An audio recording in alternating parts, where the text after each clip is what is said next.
Lietuvos ir Serbijos sirgaliai okupuoja Lilio stadioną. Lieka kelios valandos ir mes išvysime laukiamiausią penktadienio mūšį, kurio nugalėtojas kėls sparnus į finalą. Serbai paslapčiomis džiaugiasi. Pusfinalio scenarius jiems atrodo palankesnis už itališkąjį. Tačiau sporte galioja geležinė taisyklė. Nesi nugalėtojas tol, kol to neįrodai aikštėje.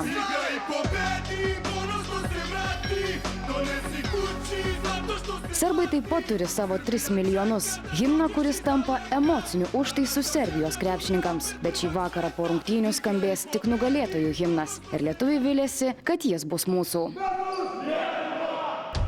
Serbijos rinktinė nesutiko lietuviams atiduoti savo treniruotės laiko, nors patys ją atšaukė ir išskubėjo stebėti pusfinalio rungtynių tarp Prancūzijos ir Ispanijos. Kai ispanai su Pau Gasoliu sudaužė Prancūzijos svajonę žaisti finale, Lietuvos krepšininkai kantriai treniravosi. Jų varžovai ir vėl vadinami favoritais, tačiau lietuviai nestokojo sportinio pykčio. Serbiška skaudžios praeities šmėkla vis dar gyva. Niekas nebejoja, kad aistrų ir emocijų šį vakarą aikštelėje tikrai netrūks.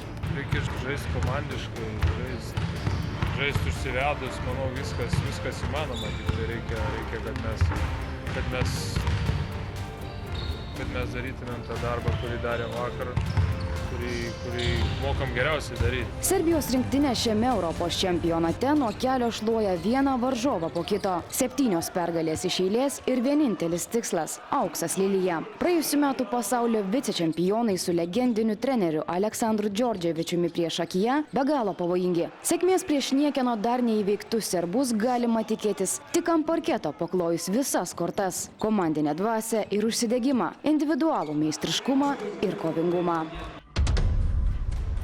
Jonas Kazlauskas 3 vasarą iš eilės atvedė Lietuvos rinktinę į pusfinalį. Trenerio pasiekimai kalba patys už save. Pergalės įkvėpė ne tik sirgalius ir žaidėjus, jomis didžiuojasi ir pats Kazlauskas. Išskirtinėme interviu LNK televizijai Lietuvos komandos strategas pasakojo, kad per šias vasaras kartu su rinktine jis patyrė labai daug išgyvenimų. Kur kas daugiau, nei vedamas į pergalės Kinijos ar Graikijos krepšininkus. Man gyvenime teko kitas rinktinės treniruoti, Graikų ir Kinijos rinktinė. Ir jeigu dabar mes jau, kaip jūs sakot, 2 Europos čempionatai pusfinalį ir pasaulio čempionatas, tai dar vienas Europos čempionatas man buvo pusfinalis su graikais ir laimėta 3 vieta. Tai jau čia kelinti metai išėlės, bet ten pasieki pergalės, ten džiaugiesi ir ten be abejo didžiuoja savo darbo ir visą kitko.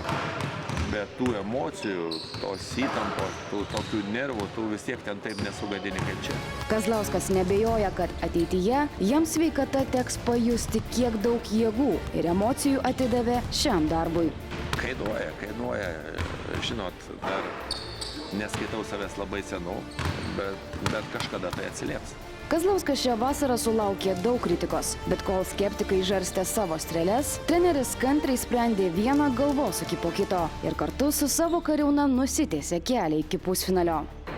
Vėl aš tvarkoj, mes ten patekom ketveriukę, bet mes išgyvenam tą kartų kaitą ir ne pačius geriausius laikus ir turėjom ir stipresnių daug rinktinių.